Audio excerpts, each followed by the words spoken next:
Hello दोस्तों, आज की कहानी है वक्त। तेज बारिश ने पूरे मौसम को जलमग्न कर दिया था।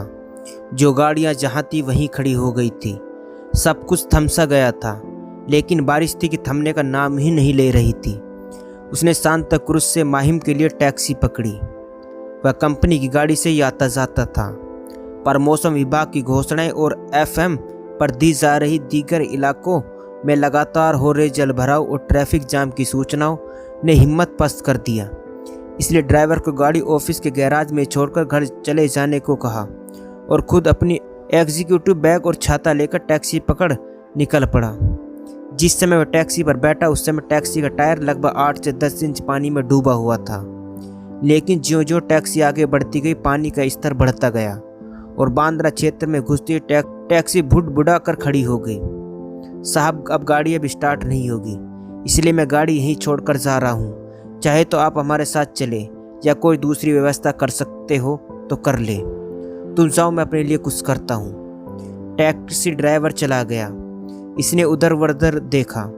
उसे जहाँ तहाँ पानी में डूबी सिर्फ कारें ही दिख रही थी, या फिर इक्का दुक्का लोग पानी को लांघते दिख रहे थे। उसने सोचा, जब तक घर पहुँचने का कोई साधन नहीं मिलता, टैक्सी की छत पर ही समय गुजारा जाए। उसे यकीन था कि बीएसटी की बसें जरूर चल रही होंगी, उसे मंजिल तक पहुंचा ही देंगी। इसने उधर उधर नजरें घुमाई। उसे पास की एक सोसाइटी की बाउंड्री वॉल पर 2 कुत्ते बैठे दिखे। ऊपर पेड़ की अच्छी खासी छाया भी पड़ रही थी। उसने सोचा, इंतजार करने की यह अच्छी जगह है। जल भराव से बचत होगी और बारिश से भी। वह जैसे तैसे दीवार के किनारे पहुंचा और कुत्तों के बगल उस 5 फुटी दीवार पर पेड़ के नीचे उचक कर बैठ गया। उसने मोबाइल से घर पर अपने सुरक्षित होने की सूचना भेज दी और यह भी बता दिया कि आने का साधन मिलते ही वह आ जाएगा। उसे आधे घंटे के इंतजार में ही भूख सताने लगी। वह बैग में रखे बिस्किट का पैकेट निकालकर कुटकुटाने लगा। 2-1 बिस्कुट उसने कुत्ते के सामने भी डाला। बैग में मिनरल वाटर की आधी बोतल भी मौजूद था। रात गहराती जा रही थी, पर उधर से निकलने का कोई रास्ता ही नहीं सूझ रहा था। वापस लौटकर ऑफिस भी नहीं जा सकता था। वह दीवार पर पहलू बदलते बैठा रहा। बैग में रखे बिस्कुट और पानी चुक गए थे, लेकिन उसकी भूख और बढ़ गई थी। उसने शाम का नाश्ता भी नहीं किया था। वो सोचा था कि आज जल्दी घर पहुंचकर बच्चों के साथ पिज्ज़ा बर्गर का लुत्फ उठाएगा, या फिर पास के ही चाइनीज़ कॉर्नर से नूडल्स राइस मंगवा लेगा। फिर रात को ऐसे ठंड और सुहाने मौसम में डिनर रिजेंसी होटल में करेगा। बच्चे भी खुश हो जाएंगे। अपनी मनपसंद डिशेज इडली सांभर मसाला डोसा पाकर जैसे तैसे रात गुजर गई और दिन उजाले का एहसास कराने लगा, लेकिन उसे दिन नहीं कहा जा सकता था। चारों तरफ बिल्डिंग पानी में एक पैर पर खड़ी दिखने लगी थी। सामने खड़ी टैक्सी आधे से ज़्यादा डूब चुकी थी। वह एकदम घबरा उठा। उसने घर पर फ़ोन लगाया, ऑफिस में भी फ़ोन किया, पर सारे फ़ोन डेड पड़े थे। उसने बेचैनी से इधर उधर देखा। अचानक उसके सामने उसी बिल्डिंग की 4थी मंजिल की एक बालकनी पर पड़ी, जिस बिल्डिंग के बाउंड्री वॉल पर वह बैठा हुआ था। एक आदमी खड़ा हाथ के इशारे से ऊपर आने को कह रहा था। उसे पहले भ्रम लगा, फिर महसूस किया कि वह इशारा उसी के लिए था। उस आदमी ने फिर इशारा किया तो वह हिम्मत करके बाउंड्री के अंदर कमर तक भरे पानी में उतरकर बिल्डिंग के मुख्य द्वार की तरफ बढ़ गया। मैं आपको कल शाम से ही देख रहा हूँ। फिर बाद में समझ में आया कि शायद आप बारिश की वजह से फंस गए हैं। हाँ, टैक्सी से घर जा रहा था कि टैक्सी यहाँ सामने रोड पर बंद हो गई।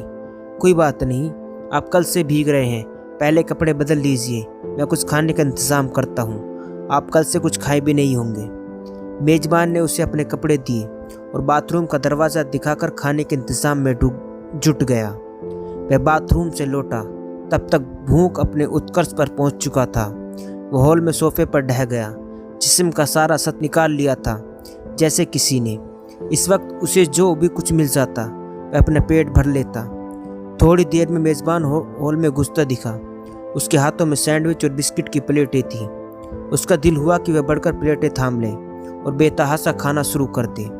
उसके बिल्डिंग के सामने गुरुद्वारा है, जहाँ अक्सर भंडारा होता रहता है।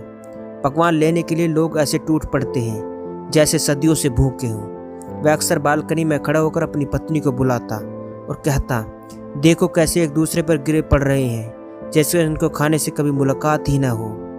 मेज़बान उसके सामने रखे टेबल पर ज्यों प्लेट रखने के लिए झुका, त्यों उसने बेखुदी में प्लेटों को अधर में ही थाम लिया।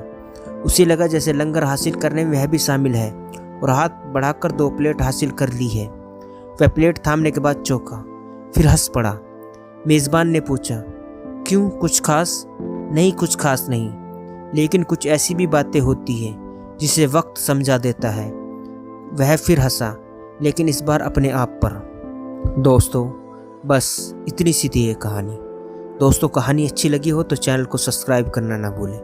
मिलते हैं फिर एक नई कहानी के साथ।